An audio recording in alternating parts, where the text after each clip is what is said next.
মাটির মানুষ মাটির ঘরের মেয়ে, দালান ঘরে এসে গিয়ে মাটির চুলা রান্না বন্ধ হয়ে যাবে। হ্যালো এভরিওয়ান, আসসালামু আলাইকুম। আজকে নতুন একটা এক্সপিরিয়েন্স শেয়ার করতে আসছি আপনাদের সাথে। আমার জীবনের প্রথমবার আমি মাটির চুলায় রান্না করছি।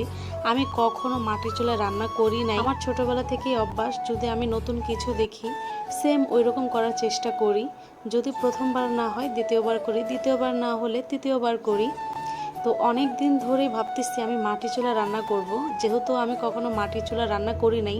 আর আমি ভাবতাম কি যে মাটি চুলা রান্না করা অনেক সহজ, কেন যে মাটি চুলা রান্না করে না, মাটি চুলা রান্নাটা যে কতটা মজা এবং যারা খায় তারাই বলতে পারবে। এবার আমি গ্রামে গিয়েছিলাম, গ্রামে থেকে আমি মাটি চুলা রান্না খাইছি। যেহেতু আমি ঢাকায় বড় হয়েছি, ঢাকায় সব কিছু, ঢাকা আমি সেই ছোটোকাল থেকে গ্যাস দেখে আসতেছি। এই জন্য আমার ওরকম কোনো অভিজ্ঞতা নেই যে মাটির চুলা রান্না কেমন। কিন্তু এইবার আমি মাটির চুলা রান্না খেয়ে একদম স্বাদ মুখে লেগে গেছে। আসলে মাটির চুলা রান্না করতে যেমন কষ্ট, খেতেও কিন্তু অনেক মজাদার। আমার জীবনের প্রথমবার আমি মাটির চুলা রান্না করছি, আমার এমন একটা অবস্থা হয়েছে, চুলো ধরাইতে লাগছে আমার 1 ঘন্টা।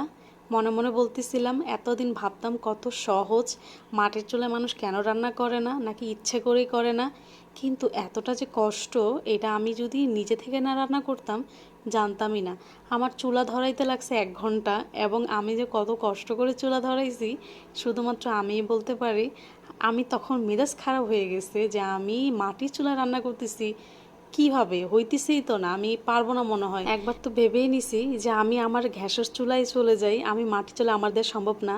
তারপর আবার চিন্তা করলাম যে যেহেতু একবার আসছি, সব কিছু এখানে নিয়ে আসছি, আবার কষ্ট করে ভিতরে নিয়ে যাব, আমি আবার একটু আইলসা, যেখানে বসি সেখান থেকে আর উঠতে ইচ্ছা করে না। এই জন্য হয়তো বা আমি মোটা হয়ে যাইতেছি দিন দিন। তো যেই ভাবা সেই কাজ, আমি একটু ট্রাই করছি আরও কিছুক্ষণ। ভাবতেছিলাম যদি এইবার না হয় আমি গ্যাসের চুলায় চলে যাব, কারণ এত ধোঁয়া আসতেছিল, আমার অবস্থা আমি 100বার খালি কাশতেছিলাম। বিশ্বাস করবে কিনা জানি না, আমি যখন চুলা ধরাইতেছিলাম তখন আমার এত কান্না আসতেছিল। আর একটু পরে আমার যেমন কাশি আসতেছে, তেমন চোখ দিয়ে পানি বের হইতেছে, নাক দিয়ে পানি বের হইতেছে, আমার যে কি অস্বস্তি লাগতেছে।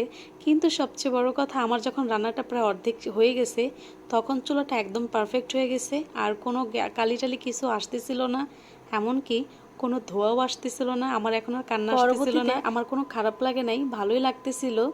আর সবচেয়ে বড় কথা, আমি টেনশনে ছিলাম, আমি যে আগুনের সামনে আসছি আমি এমনি কালো, আরও কালো হয়ে যাবো। এই জন্য সানস্ক্রিন দিয়ে আসছি অর্ধেক যাইয়া, কারণ আমি ভুলে গেছিলাম সানস্ক্রিন দিতে, যে আগুনের সামনে গেলে সানস্ক্রিন দিতে হয়।